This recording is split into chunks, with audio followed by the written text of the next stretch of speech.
스무, 지훈아, 내가 왜 널 이용했는지 생각해 본 적 있어? 돈 때문이 아니다. 권력 때문이 아니다. 내가 너한테 대가를 치르길 바라니까. 대가를 지불하라? 어떤 대가를 치르죠? 무슨 말인지 모르겠어요. 내 남동생 부면. 너 때문에 죽었어. 내가 그날 운전했던 사람이야. 내가 그걸 잊을 수 있을 것 같아. 안녕하세요 여러분. 오늘 저는 지난 15년 동안 잊으려고 노력했던 이야기를 나누고 싶습니다. 그러나 그 기억은 결코 사라지지 않았고 진실은 결국 나를 마주하게 만들었다. 이 이야기는 저뿐만 아니라 저와 모든 것이었던 친한 친구에 관한 것입니다. 그리고 증오가 우리 둘을 영원히 변화시켰던 방식에 대한 것입니다. 안녕하세요. 32살 민경입니다. 인천의 한 대형 병원에서 수학과 의사로 일하고 있는데 많은 사람들이 꿈꾸는 직업이다. 저는 제 삶이 완벽했다고 생각했습니다. 안정적인 직업, 친애하는 친구, 그리고 유망한 미래. 거울 앞에 서서 하얀 블라우스를 입고 있던 시절, 나는 내 자신이 자랑스러웠다. 그러다 깨달았습니다. 모든 것이 겉으로 드러나는 껍데기라는 것을요. 속이 항상 메우기 힘든 빈 공간을 느낍니다. 아마도 그것은 내가 너무 빠르고 너무 바쁘고 내가 정말 필요한 것이 무엇인지 이해하기 위해 멈출 시간이 없을 때 공허한 느낌일 것이다. 매일 나는 알람이 명령처럼 울리는 소리에 잠에서 깨어난다. 저는 병원에 가서 어린 환자들과 그 가족들에게 미소를 지었습니다. 하지만 밤이 깊어감에 따라 저는 뭔가 중요한 것을 잃어버린 듯한 조용한 외로움을 느꼈습니다. 저는 외동딸이고 어머니 혜자 할머니는 교회에 사는 과부입니다. 어머니는 내가 항상 존경하는 분이셨지만 우리 사이에는 항상 보이지 않는 벽이 있는 것 같다. 저는 일이 바빠서 할머니를 자주 찾아뵙지 못했는데 한편으로는 어머니와의 깊은 대화를 어디서부터 시작해야 할지 몰랐기 때문입니다. 어머니는 항상 이렇게 말씀하셨죠. 너는 잘 살아야 해. 강하고 누구도 무시하지 않게 해야 해. 그 가르침은 제게 깊이 새겨졌고 동기부여가 되었지만 제가 소외감을 느끼는 날에는 무거운 짐이었습니다. 아마도 당신은 나처럼 완벽해 보이는 사람이 왜 그렇게 느끼는지 궁금할 것이다. 때때로 나는 내 삶이 너무 안절하고 너무 틀에 박혀서 내 마음에 귀를 기울이는 것을 잊어버리는 것이 아닌가 자문한다. 내 안에는 잊혀진 꿈, 자유에 대한 열망, 내가 경험하지 못한 사랑이 충분히 깊어 완수할 수 있다. 평온함은 제 인생에 있어서 사치였습니다. 제가 소중히 여기는 모든 것이 사라질 때까지 그 가치를 제대로 이해하지 못했던 것이었습니다. 저는 제가 모든 풍랑에 직면할 수 있을 만큼 강하다고 생각했지만 알고 보니 진정한 힘은 끊임없이 싸우는 것이 아니라 잠시라도 마음의 평화를 찾을 수 있는 능력이었습니다. 몇 년 전만 해도 제 삶은 끊임없이 회전하는 물레와 같았습니다. 하루하루가 일과 책임, 그리고 자신과 다른 사람들의 기대들로 채워졌다. 나는 너무 바빠서 어떻게 하면 천천히 살 수 있는지, 주변의 작지만 의미 있는 것들을 느끼는지 잊어버렸다. 논문 졸업장을 손에 들고 의대에 입문하거나 동료들의 칭찬을 들어도 묘한 공허함을 느낀다. 아마도 나는 평온이라는 것을 실제로 느껴본 적이 없을 것이다. 그리고 나서 삶은 모든 것을 빼앗아 가기 시작합니다. 내가 한때 견고하다고 생각했던 관계들이 점점 더 취약해졌다. 내가 영원히 거기 있으리라 생각했던 어머니는 지리적 거리뿐만 아니라 영혼까지 점점 더 늙고 멀어지셨다. 제가 치료했던 어린 환자들은 때때로 제 운명을 거스를 수 없었고 제게 무력감을 남겼습니다. 이 모든 것이 나로 하여금 깨달음을 얻게 했다. 평온함은 밖에서 찾을 수 있는 것이 아니라 내 안에서 스스로 창조해야 하는 상태이다. 정말 처음 깨달았을 때가 기억나요. 기진맥진한 하루를 보낸 후 어두운 방에 조용히 앉아 있었을 때요. 시계의 뚝딱거리는 소리가 적막한 공간에 메아리 쳤다. 그 순간 저는 깨달았습니다. 제가 붙잡고 있던 모든 것들이 언제든지 사라질 수 있다는 것을요. 평화는 원래 목적지가 아니라 우리가 인생의 상실과 고통에 직면하는 방법이다. 오늘 저는 여전히 평화를 되찾는 여정에 있습니다. 쉽지 않았습니다.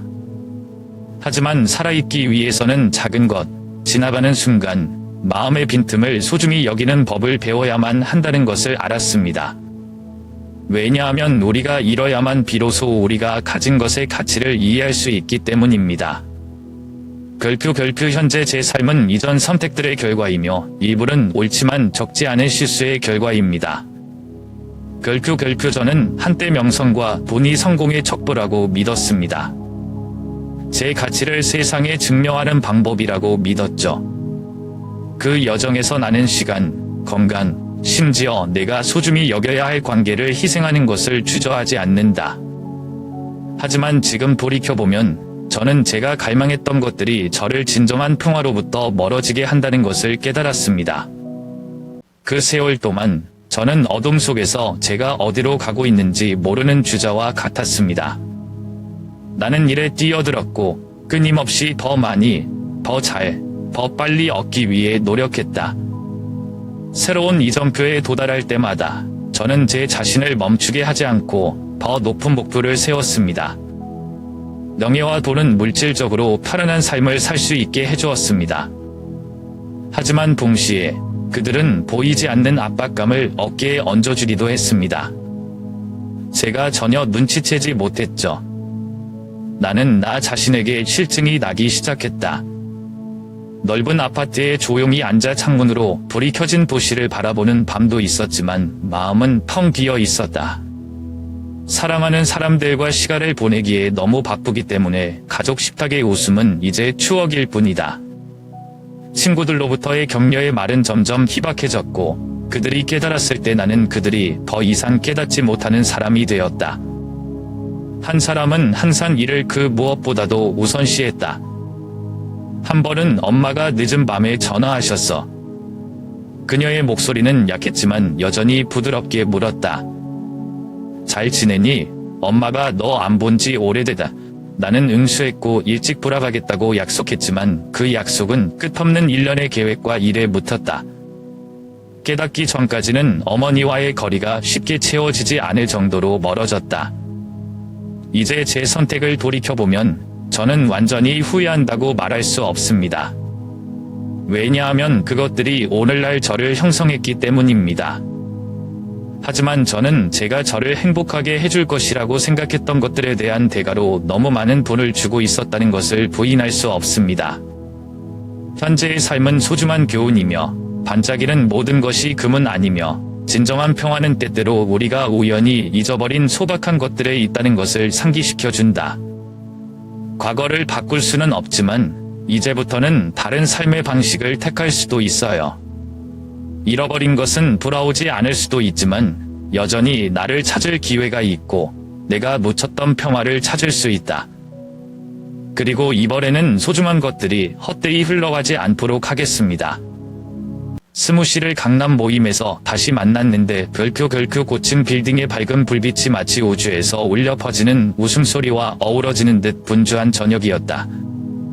처음에 나는 손목에 반짝이는 값비싼 시계, 완벽한 재단사 정장을 입은 품이 있는 그를 알아보지 못했다. 그러나 그 눈빛, 야심차지만 약간 신비로운 눈빛, 즉시 나를 옛날로 끌고 갔다. 대학교 때 절친한 친구 스무 맞아요. 스물은 그날 당장 눈에 띄는 사람이 아니었지만 일단 말을 걸면 항상 말을 멈추게 했다. 그는 똑똑하고 예리하며 항상 내가 종종 환상적이라고 생각하는 거대한 계획을 가지고 있다. 언젠가는 사람들이 쳐다보게 만들 거야 라고 그가 결심을 굳힌 채 내게 말한 적이 있다. 나는 그가 꿈을 너무 많이 꾸었다고 웃으며 말했던 것을 기억한다. 하지만 이제 제 앞에 서면 스물은 더 이상 몽환적인 남자가 아니에요. 그는 그 모든 꿈들을 실현시켰고 심지어 그 이상도 마찬가지였다. 이제 그는 내가 감히 꿈꾸기만 하는 삶을 살고 있다. 고급차, 큰 빌라, 강력한 관계만이 모두 그의 성공의 증거이다. 하지만 제가 더 관심을 가지게 된 것은 그 화려한 물건들이 아니라 그가 어떻게 생겼냐는 것이었습니다. 스무는 뭔가를 보여주려고 애쓸 필요가 없다.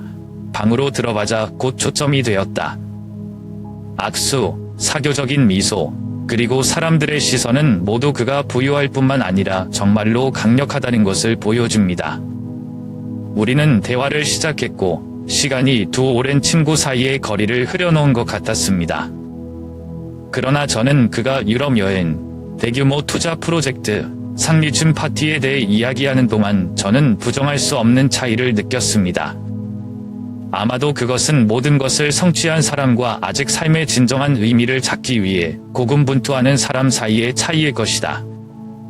그런데 스무의 눈빛에서 이상한 점을 깨달았어요. 그 자신감 넘치는 모습 아래에는 내가 대학 시절에 그에게서 보았던 신비로움이 남아있다. 마치 모든 것을 이루었음에도 불구하고 그는 여전히 자신이 이름을 부를 수 없는 무언가를 찾고 있는 것 같다. 그것은 나를 궁금하게 만들었다. 꼭대기에서도 사람들은 여전히 부족하다고 느낄 수 있을까? 모임은 끝났지만 스무와의 대화는 많은 생각을 남긴다. 그는 내가 원하던 모든 것을 가졌지만 내가 찾으려는 평온함이 그에게 있을까? 만약 그렇지 않다면 그 성공이 정말 가치 있는 것일까요? 글표 스물은 부동산 투자 프로젝트에 저를 초대했어요. 글표 갑작스럽지만 매력적인 제안이다. 그는 이것이 자본 지출의 몇 배나 되는 수익성을 가진 큰 프로젝트인 흔치 않은 기회라고 말했다. 그것은 당신의 삶을 바꾸는 데 도움이 될 것입니다. 라고 그는 확신하며 눈빛에 자신감이 넘쳤다. 그때 나는 의심할 여지 없이 그를 믿었다. 어쨌든 그는 대학 시절부터 절친한 친구였고 그의 호화로운 삶은 성공의 가장 명백한 증거였다. 스물은 미래에 대한 희망적인 그림을 그립니다. 엄청난 수익, 영향력 있는 사람들과의 연결 기회, 그리고 무엇보다도 제가 꿈꾸었던 삶입니다. 그는 제가 해야 할 일은 제 이름을 걸고 거래를 하는 것뿐이라고 말했습니다. 간단한 절차, 완전히 합법적이죠. 그냥 형식적인 거야, 라고 그가 말했고 웃음은 나의 모든 걱정을 사라지게 했다. 처음에는 모든 것이 순조롭게 진행되었다. 저는 서류에 서명을 했고 거래가 성사되었고 제 은행 계좌에는 약속대로 소액 송금액이 들어오기 시작했습니다. 하지만 얼마 지나지 않아 뭔가 잘못됐다는 느낌이 들기 시작했다. 은행으로부터의 통지들, 내가 잘 이해하지 못하는 복잡한 법률 서류들, 그리고 낯선 사람들의 질문들이 나를 불안하게 했다. 어느 날 제가 참여한 프로젝트에 대해 좀 더 자세히 조사하기로 결정했을 때 진실이 밝혀졌습니다. 스물은 불법 거래에 내 이름을 사용했다. 내가 서명한 서류들은 단지 그가 말한 대로 형식적인 것이 아니라 불법 대출과 돈 세탁에 관한 계약서들이다. 제 이름은 일련의 서류에 나타나 있습니다. 이제 저는 법적 책임을 져야 할 위험에 처해 있습니다. 발밑의 흙이 무너지는 기분이었다. 나를 위해 아름다운 꿈을 그려준 내가 절대적으로 믿었던 친구는 나를 위험에 빠뜨린 바로 그 친구였다. 나는 그의 현란한 빛을 맹목적으로 믿었던 두려움, 분노, 수치심에 직면했다. 내가 스물을 신문했을 때 그는 여전히 평온한 표정을 지었습니다. 걱정하지 마세요. 다 잘 될 거예요. 라고 그는 말했지만 그의 말투는 이제 더 이상 나를 안심시키지 못합니다. 오히려 그에게 있어 나는 체스판의 좋은 놈 이상도 이하도 아니라는 걸 깨닫게 해주었을 뿐이다. 예전의 약속과 친밀감은 이제 그의 탐욕과 이기심을 가리는 가면일 뿐이다. 제가 다음에 무엇을 해야 하나요? 법 앞에? 자신을 정당화할 방법을 찾으세요? 아니면 이제 배신자가 된 옛 친구 스무에게 대적할까? 제가 확신하는 한 가지, 이것은 신뢰에 대한 교훈일 뿐만 아니라 때로는 가장 화려한 것이 가장 비싼 대가를 치르게 된다는 것을 뼈아프게 상기시켜주는 교훈이기도 합니다. 별표 믿을 수가 없네요. 별표 어느 날 긴 하루를 막 끝냈을 때 문을 두드리는 소리가 들렸습니다. 처음에는 그냥 배달부나 이웃이 들른다고 생각했어요. 하지만 문을 열었을 때 나는 그 자리에서 발을 파묻고 서 있었다. 내 앞에는 2명의 경찰관이 있었고 엄중한 눈빛으로 아파트 분위기가 얼어붙은 것 같다. 그들은 예의는 바르지만 단호하게 나에게 말을 걸어줄 것을 요구했다. 그들의 질문은 빠르게 나를 놀라게 했다. 최근 당신의 계좌로 송금된 큰 돈에 대해 알고 있습니까? 당신은 이 거래들에 연루되어 있습니까? 나는 얼어서 말을 할 수 없었다. 저는 그것에 대해 전혀 모릅니다. 그때 내가 할 수 있는 거라곤 고개를 저으며 내가 몰랐다고 단언하는 것뿐이었다. 그러나 그들의 눈빛은 의심을 감추지 못했다. 그들은 서류들을 제시했고 내 이름으로 거래들이 눈에 띄게 나타났다. 내 이름, 내 계좌, 모두 내가 들어본 적이 없는 송금에 사용된다. 그 서류에 있는 모든 글과 모든 숫자는 칼날이 나를 찌르는 것과 같다. 어떻게 이런 일이 일어날 수 있죠? 나는 무슨 일이 일어나고 있는지 이해하지 못했고 단지 내 주변의 모든 것이 무너지고 있다는 것만 알았다. 경찰이 떠난 후 나는 방에 조용히 앉아 질문에 정신이 팔려 있었다. 왜 제 이름이 이 거래들과 관련이 있을까요? 그 돈은 어디서 나왔고 누가 배우입니까? 스무시가 이벤트를 제가 엮는데 그렇게 오래 걸리진 않을 것 같아요. 스무시 그는 모든 것이 형식적인 것이라고 말했고 나는 프로젝트가 순조롭게 진행되도록 몇 가지 거래에서만 서면 된다고 말했다. 하지만 알고 보니 그것은 단지 교묘하게 위장된 함정이었다. 씁쓸하게 배신당한 기분이었다. 한때 내가 절대적으로 믿었던 친한 친구는 나를 이용했고 내가 직업, 명예, 심지어 자유라는 모든 것을 잃을 수 있는 상황에 처하게 했다. 경찰과의 만남 후 매 순간이 몇 시간처럼 무겁다. 저는 분노, 공포, 무력감 사이에 끼어 있었습니다. 다음에 뭘 해야 할지 모르겠지만 한 가지 확실한 건 스무의 어두운 계획에서 좋은 아이가 되도록 내버려 둘 수 없다는 거예요. 그날 밤 나는 잠을 잘 수 없었다. 머릿속에 혼란스러운 생각들, 식을 수 없는 두려움과 섞였다. 제 결백을 증명하기 위해 어떻게 해야 할까요? 이 게임에서 제가 피해자일 뿐이라고 믿는 사람이 있을까요? 그리고 더 중요한 것은 제가 친구라고 여겼던 스무시를 어떻게 상대할 것인가인데 지금은 깊은 슬픔과 실망만 남길 뿐입니다. 별표 스무시를 대하면 그냥 웃어요. 별표 제가 알던 친절한 미소가 아니라 마치 누구도 건드릴 수 없는 정상에 서 있는 듯한 차갑고 거만한 미소입니다. 나는 침착하려고 노력했지만 그를 신문할 때 목소리가 떨렸다. 왜 이러시는 거예요? 당신은 나를 이용했고 내가 모르는 사이에 나를 당신의 불법적인 일들의 일부로 만들었다. 스물은 당황하거나 후회하는 기색을 보이지 않았다. 그는 의자에 몸을 기대고 눈빛은 차분하지만 차가운 색채로 가득 차 있다. 나는 내가 그렇게 쉽게 당황할 거라고 생각하지 않아. 나고 그가 나로 하여금 온화하지만 소름 끼치는 말투로 말했다. 그것은 모두 사업의 일부일 뿐이며 내가 하는 일은 나뿐만 아니라 우리를 위한 것이라는 것을 이해해야 한다. 우리를 위해 나는 소리를 질렀고 더 이상 자제력이 없었다. 변명하려고 한다고 말하지 마세요. 나는 이 거래에 대해 아무것도 모르고 이제 모든 것을 잃을 수 있습니다. 스무는 고개를 살짝 갸웃했고 입가에는 미소가 가시지 않았다. 들어보세요. 그가 낮은 목소리로 암묵적인 위협을 가하며 말했습니다. 더 큰 문제를 겪고 싶지 않다면 조용히 하고 내가 말하는 대로 하는 것이 가장 좋다. 이 일은 지나갈 거야. 그리고 내가 협력한다면 우린 다 잘 될 거야. 그의 말이 내게 찬물을 끼얹는 것 같다. 그것은 더 이상 조언이나 위로가 되지 않는다. 그것은 명령이고 경고입니다. 그 순간 스물은 그냥 제가 알던 옛 친구가 아니라는 걸 깨달았어요. 그는 변했고, 아마도 그는 항상 변했고, 단지 나는 그의 어두운 면을 본 적이 없다. 그는 나를 자신의 목표를 달성하기 위한 발판으로 삼는 것을 꺼리지 않으며, 내가 그의 말을 따르지 않는다면 나는 이 위험한 게임에서 가장 큰 희생자가 될 수 있다.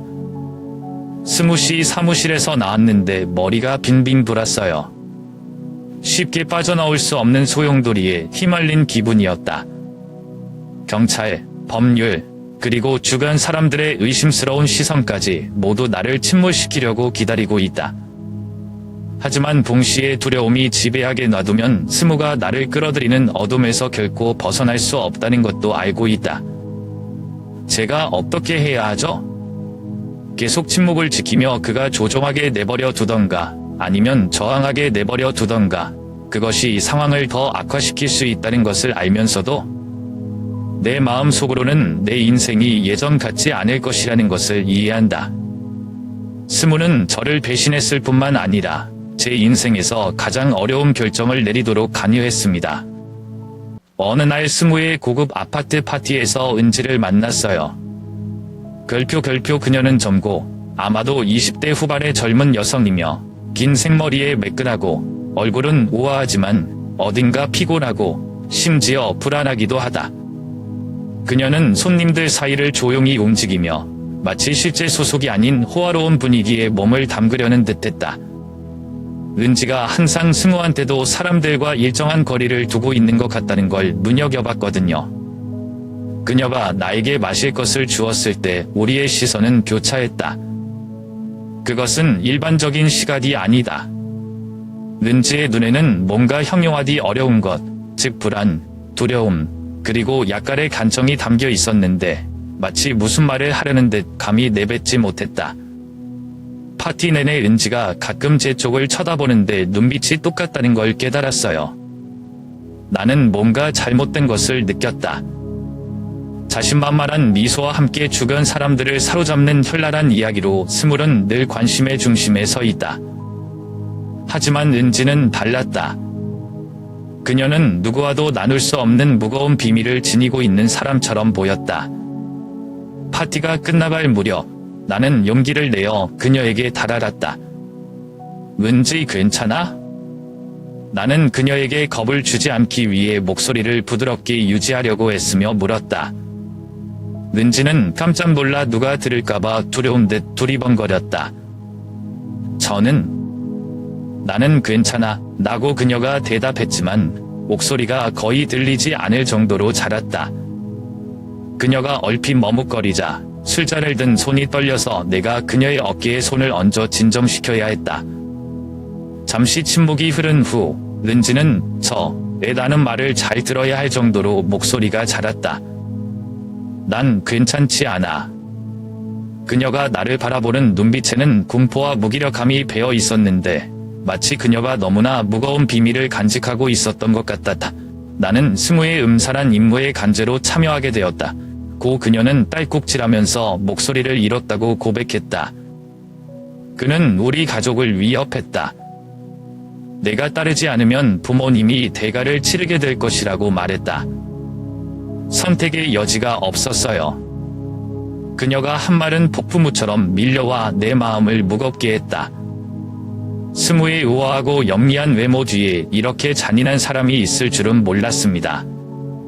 나는 그녀가 안전하다고 느낄 수 있도록 침착함을 유지하려고 노력했지만 속으로는 분노와 무력감이 폭발할 것 같다. 그가 그녀에게 무엇을 시켰나요? 제가 물었죠. 그녀의 목소리를 부드럽게 유지하려고 애쓰면서 말이죠. 그녀가 더 겁먹지 않도록 말이죠. 은지는 눈물을 훔치며 도망가는 듯한 눈빛을 보냈다. 서류에 서명하고 고객인 척하고 계좌 사이를 오가는 돈을 송금해야 했다. 처음에는 이해하지 못했지만 나중에 그것이 돈 세탁을 위한 것이라는 것을 깨달았다. 그는 항상 모든 것이 안전할 것이라고 말하지만 나는 이것이 잘못되었다는 것을 안다. 도망칠까 생각했지만 가족을 위험에 빠뜨릴 수는 없었다. 른지의 한마디 한마디가 점점 더 선명하게 보이는 음울한 그림에 조각을 더하는 듯했다. 스무는 저를 이용했을 뿐만 아니라 보이지 않는 위협으로 다른 사람들을 통제했습니다. 저는 른지를 바라보며 른지의 고통과 공포를 느꼈습니다. 저도 다른 형태로든 겪고 있는 감정들이죠. 넌 혼자가 아니야, 른지, 라고 나는 말하며 그녀를 안심시키려 했다. 우리는 이 일에서 벗어날 방법을 찾을 수 있다. 혼자서 참지 않아도 돼. 른지는 나를 바라보며 의심과 희망으로 가득 찬 분이었다. 당신은 이해하지 못해요. 라고 거의 절망적인 목소리로 그녀가 말했다. 스물은 매우 강력합니다. 그는 모든 것을 통제하기 위해 무엇이든 할 수 있다. 고발할 생각을 해봤지만 무서워. 른지를 돕기 위해 뭘 할 수 있을지 모르겠지만 그 순간 마음속에 불붙는 결의가 느껴졌다. 스무가 인생을 조작하고 은지와 같은 사람들의 인생을 조작하도록 계속 침묵할 수는 없다. 아무리 큰 위험에 직면해도 나는 이 위험의 굴레를 끝내기 위해 무엇인가를 해야 한다는 것을 안다. 결표 스무의 진짜 모습을 더 잘 알게 돼서 겁이 나기 시작했어요. 결표 그는 내가 동경했던 옛 친구일 뿐 아니라 야심만만한 사업가이기도 하다. 그는 목표를 달성하기 위해 모든 수단을 동원하고 그를 믿는 사람들을 이용하고 파괴하는 자이다. 그가 은지에게 강제로 임무를 수행했다는 사실이 나를 오싹하게 했지만 그것이 전부는 아니었다. 어느 날 저녁, 긴 하루를 마치고 집으로 돌아왔을 때 복잡한 소용돌이에서 벗어날 방법을 찾으려고 애썼을 때 저는 이상한 전화를 받았습니다. 다른 쪽 끝에는 이름을 소개하지 않고 내 피를 차갑게 하는 한마디만 하는 남자 목소리가 있다. 우리는 당신의 가족이 어디에 사는지 압니다. 말도 조심하고 행동도 조심하고 위험하지 않으면. 나는 가만히 서 있었고 전화기는 거의 손에서 떨어졌다. 우리 가족. 스무가 이렇게까지 멀리 갈 줄은 꿈에도 몰랐어요. 그가 나를 감시하고 있다고 의심하더라도 그가 내 가족 전체를 감시할 사람을 고용한다는 것은 결코 상상할 수 없는 일이다. 내 마음은 두근거렸고 머릿속이 혼란스러웠다. 그가 어떻게 우리 가족에 대해 알았을까요? 그는 왜 그들을 위협합니까? 나는 더 이상 탈출구가 없는 벽 한 구석으로 내몰린 기분이다. 나는 침착하려고 노력했고 즉시 어머니에게 전화했다. 그녀의 목소리는 여전히 여느 때처럼 부드러웠고 아무 이상도 알아차리지 못했다. 엄마는 괜찮아, 이야, 집에 있는 모든 것은 정상입니다. 라고 그녀는 말했습니다. 하지만 그것 때문에 더 걱정돼요. 그 평범함은 표면일 뿐이고 스물은 언제라도 그것을 깰 수 있다는 것을 알고 있다. 공포가 나의 매 순간 스며들었다. 이제 스물은 신비로운 옛 친구뿐만 아니라 진짜 위험한 존재가 되어버렸어요. 그는 친구를 이용했을 뿐만 아니라 내 가족을 나를 통제하는 도구로 사용할 준비가 되어 있다. 나는 내가 계속 가만히 있을 수 없다는 것을 안다. 근데 뭐하지? 만약 내가 그를 고발한다면 나는 내 가족을 보호할 수 있을까? 내가 조용히 하고 그가 시키는 대로 한다면 나는 계속해서 그의 불법 행위에 더 깊이 빠져들 것이다. 어떤 길을 택하든 나는 밑이 끝없는 심연이고 희박한 줄을 타고 있다는 느낌에서 벗어날 수 없다. 그날 밤 저는 밤을 새웠고 일러의 질문으로 정신이 번쩍 들었습니다. 스무 같은 사람은 어떻게 상대해? 제가 의도치 않게 들이닥친 위협으로부터 어떻게 제 가족을 보호할 수 있을까요? 제가 확신하는 한 가지, 저는 그가 계속해서 그의 삶을 조종하도록 내버려 둘 수 없습니다. 하지만 그가 항상 나보다 한 발 앞서 있는 것처럼 보이는 그에게 대항할 수 있는 힘이 있을까? 결표 한 번은 스무와의 관계를 끊으려고 했을 때 공격을 당했어요. 결표 아무런 예고도 없이 평범한 저녁이었다. 나는 방금 카페를 떠났는데 그곳에서 나는 스무가 나를 끌어들인 위험한 굴레에서 벗어날 방법을 생각하느라 오후를 보냈다. 거리는 여전히 서울의 불빛과 시끄러운 소리로 붐볐지만 발걸음은 어느 때보다 무거워 보였다. 나는 내 뒤에 바짝 붙어 있는 사람들의 그림자를 신경 쓰지 않는다. 그것은 내가 살고 있는 아파트로 이어지는 좁은 골목이다. 갑자기 강한 손이 나를 구석진 곳으로 끌고 갔다. 내가 반응하기 전에 한 무리의 낯선 사람들이 둘러쌌다. 그들은 아무 말도 하지 않고 단지 악의적인 주먹과 발길질로 나를 때렸다. 나는 발버둥을 치려고 애썼지만 그들의 힘에 저항할 수 없었다. 내가 고통스럽고 무기력한 채로 땅에 쓰러졌을 때 그들 중 한 명이 나에게 몸을 숙였다. 그는 칼날처럼 차가운 목소리로 내 귀에 속삭였다. 평안하게 살고 싶다면 협조할 것을 알아라. 어리석게 승우에게 대들지 마라. 그 단어들은 제 몸의 상처보다 더 깊고 또 다른 칼과 같았습니다. 육체적 고통은 내가 방금 경험한 차가운 인심만큼 무섭지 않다. 이것은 더 이상 협박이나 무자비한 말이 아니다. 저는 위험한 어둠 속으로 들어갔습니다. 그곳에서 모든 것이 일어날 수 있었습니다. 심지어 목숨을 잃는 것도 포함해서요. 일행이 떠났을 때 저를 내버려 두고 저는 일어나 절뚝거리며 아파트로 돌아가려고 애썼습니다. 내 머릿속에 반복된 질문이 울려 퍼졌다.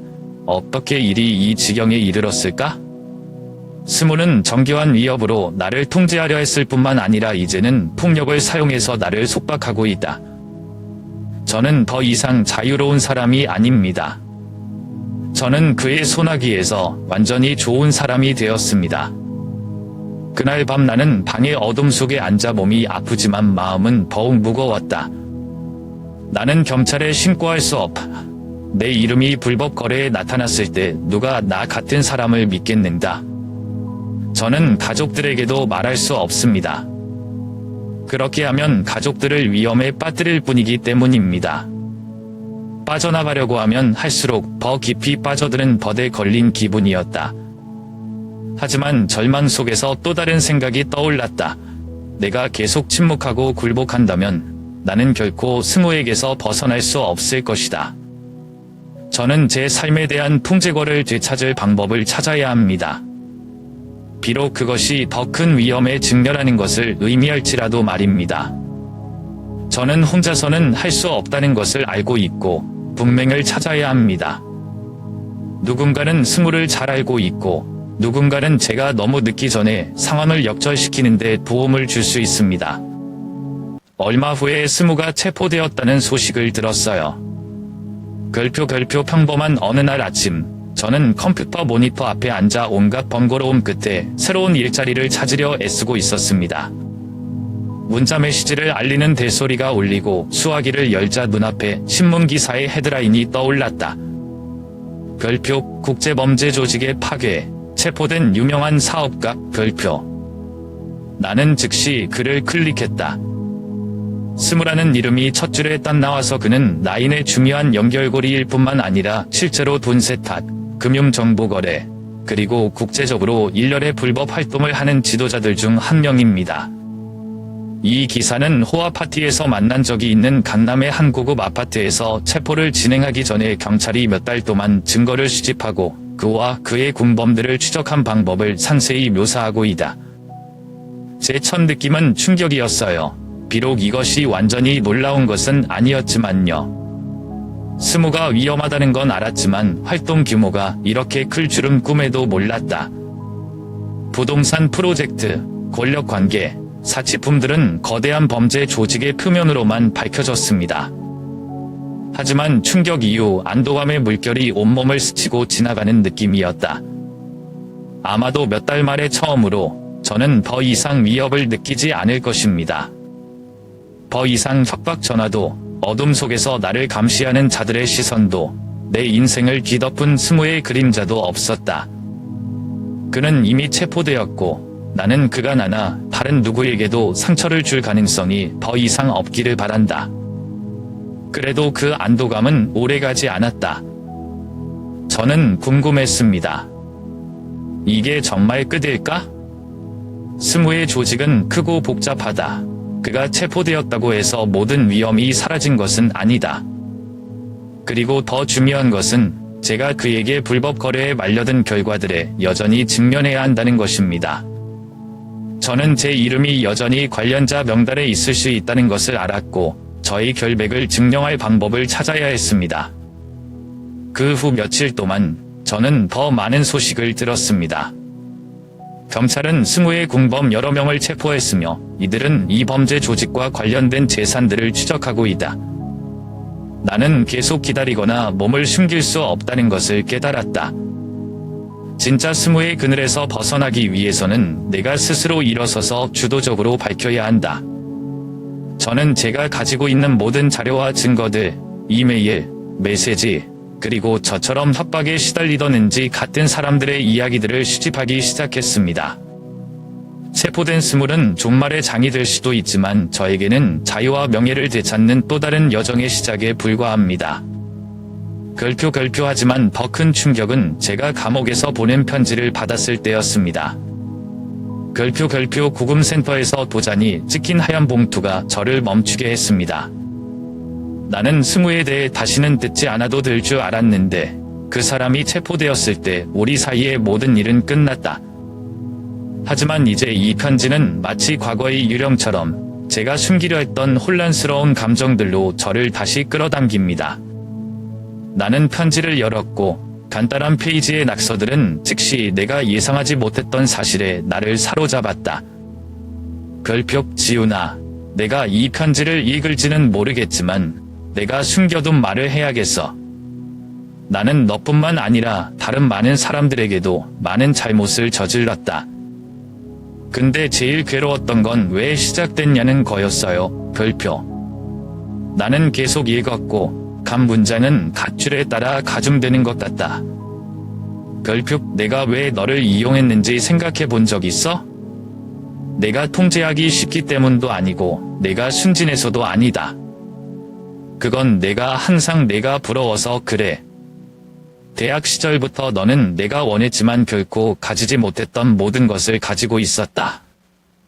그의 가족, 따뜻한 밥, 그의 부모님의 배려, 그것은 내가 빈 집에서 자라야만 꿈꿀 수 있는 것이다.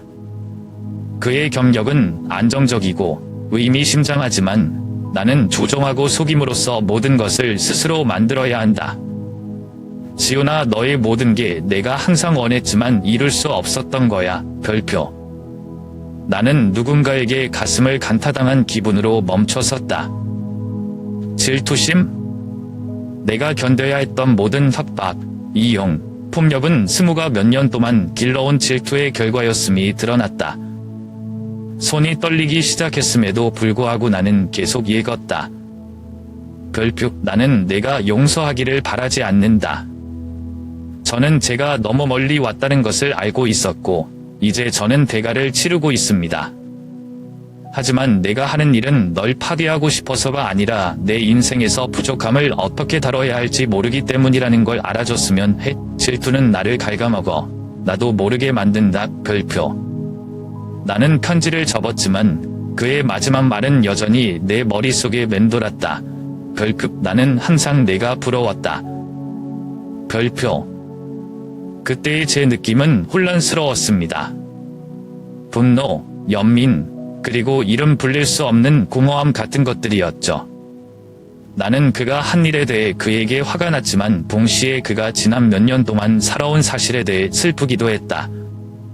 질투심은 스물을 어둠 속으로 몰아넣고 무자비하게 만들고 자신뿐만 아니라 가장 중요한 관계를 잃게 만든다. 나는 이 편지로 무엇을 할 것인지 모르겠다. 제 마음 대부분은 그것을 버리고 싶어 합니다. 그래야 모든 것이 여기서 끝납니다. 하지만 또 다른 부분에서는 이것이 내가 모든 것을 직멸할 수 있는 기회인가 하는 의문이 들기도 합니다.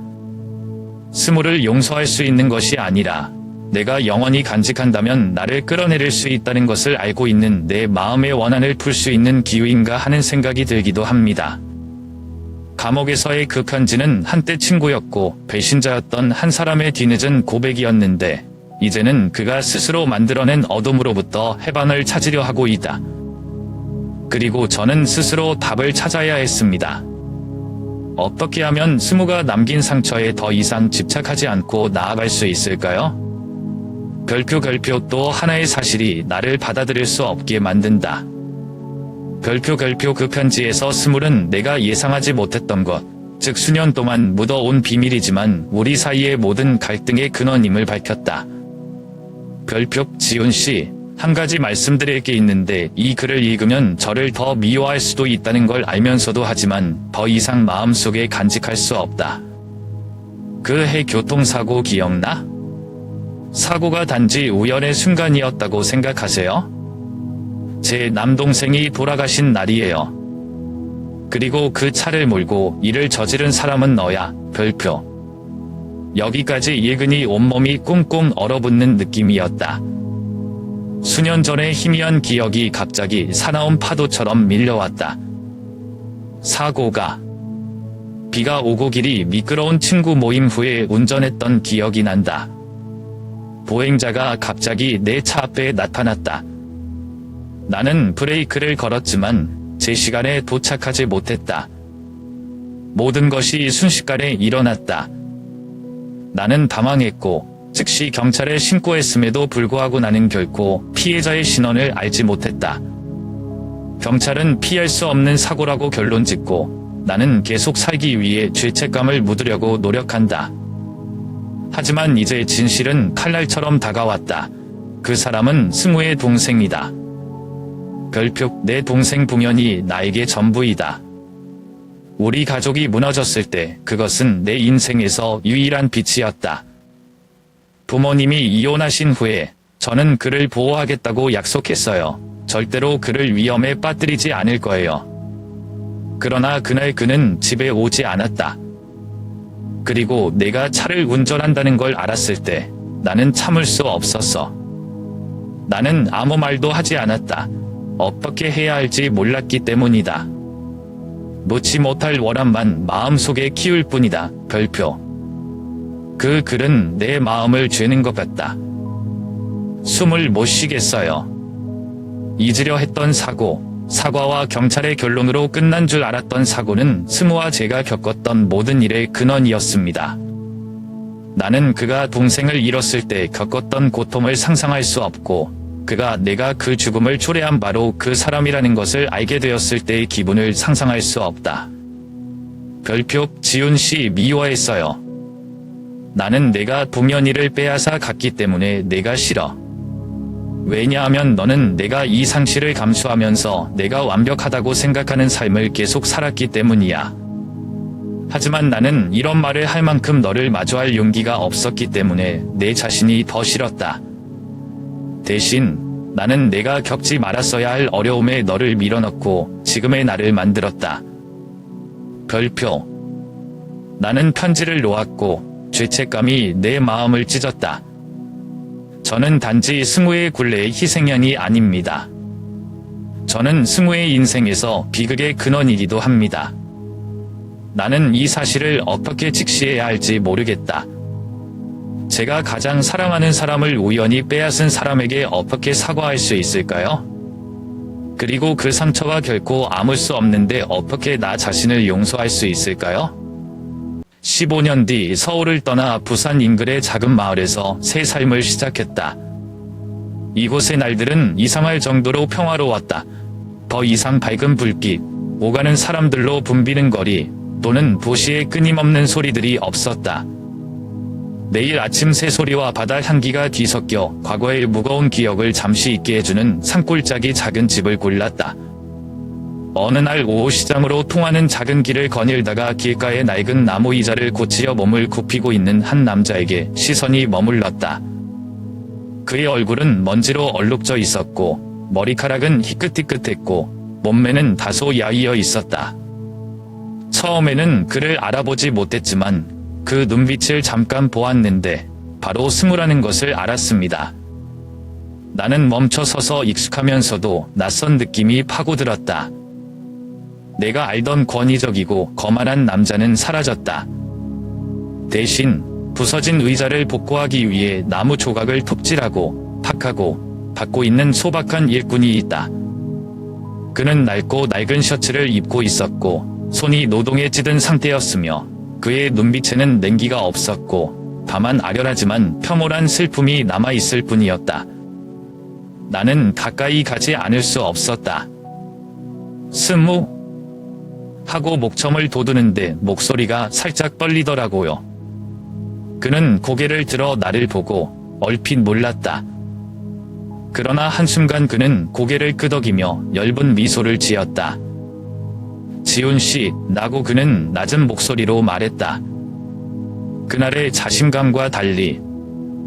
오랜만이에요. 우리는 거기에 서서 오랫동안 침묵을 지켰다. 우리 둘 다 어디서부터 시작해야 할지 몰랐습니다. 왜냐하면 우리 사이는 긴 시간일 뿐만 아니라 무거운 기억의 하늘이기 때문입니다. 마지막으로 스물은 침묵을 깬 사람이다. 당신은 나를 죽이려고 한 적이 있어요, 지훈. 스물은 낮은 목소리로 말했지만 나는 무시할 수 없는 고통을 담고 있었다. 그는 나를 똑바로 쳐다보지 않고 그의 눈빛은 마치 너만이 아는 추억에 잠긴 것처럼 멀리 향했다. 그러나 결국 나는 할 수 없었다. 원하니 모든 걸 잃게 만들 뿐.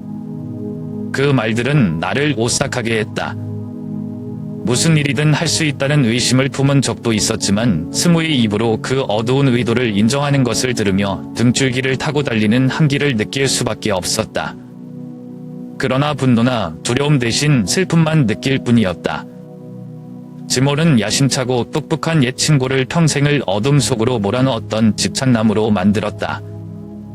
하지만 이제 제 눈앞에서 더 이상 그가 아닙니다. 원망할 힘도 그럴 이유도 없는 그런 스무였다. 우리가 헤어지려고 할 때 그는 주머니에서 낡은 가죽 표지와 작은 수첩을 꺼내더니 그것을 나에게 주었다.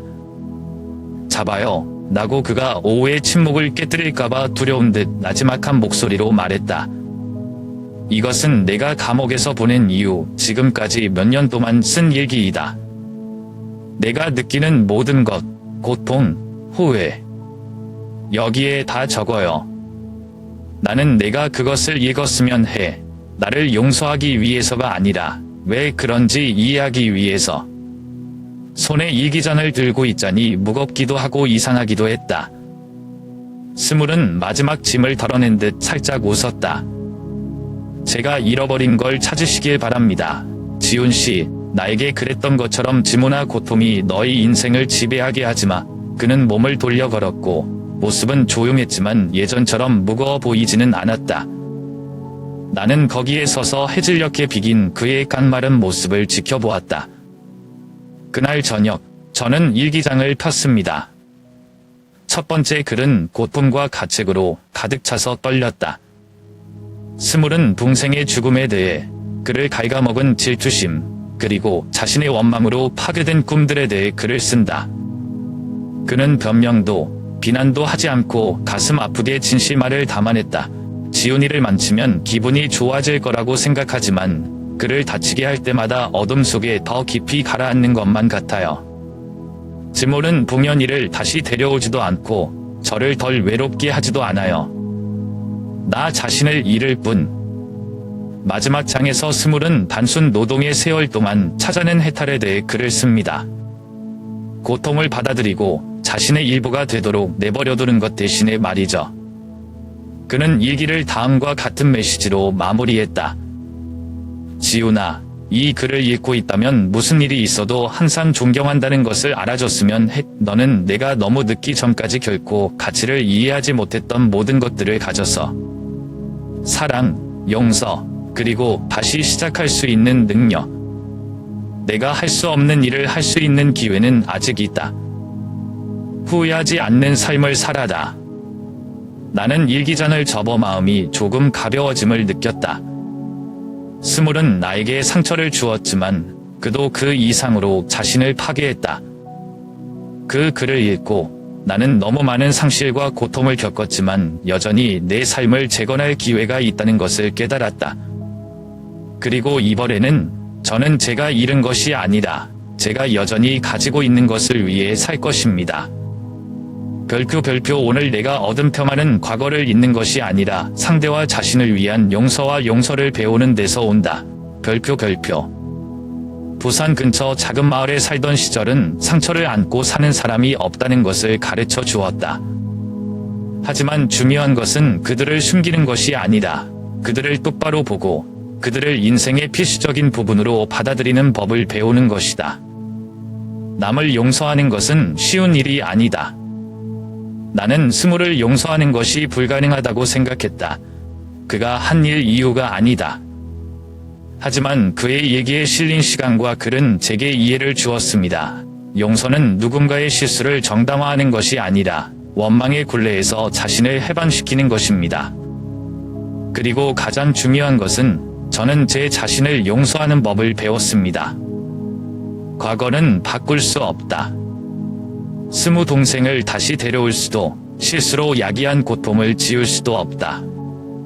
하지만 저는 제가 잘못했다는 것을 받아들일 수 있고 그 실수로부터 배웠고 이제부터라도 더 나은 삶을 살 수 있다는 것을 받아들일 수 있습니다.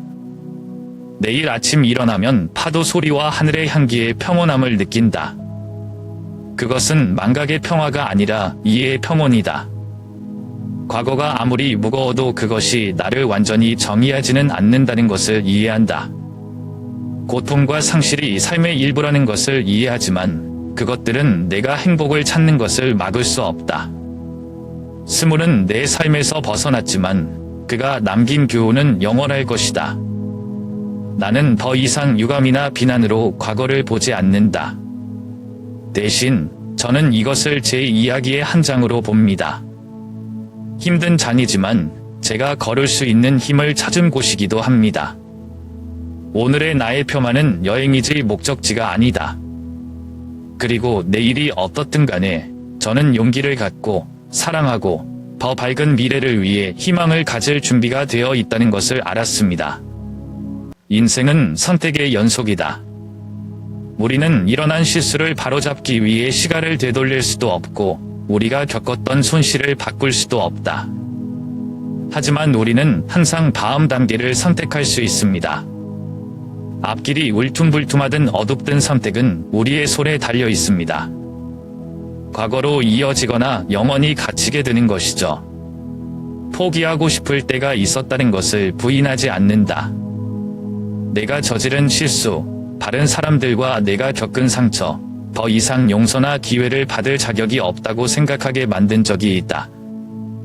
하지만 시간이 흐르면서 모든 실수를 고칠 수 없어도 오늘부터 제대로 살 수 있다는 것을 깨달았다. 평온함은 선물이 아니라 성과다. 그것은 우리가 내려야 할 가장 어려운 결정의 결과입니다. 용서하기로 결정, 증오를 포기하기로 결정, 우리 영혼의 어둠을 직렬하기로 결정.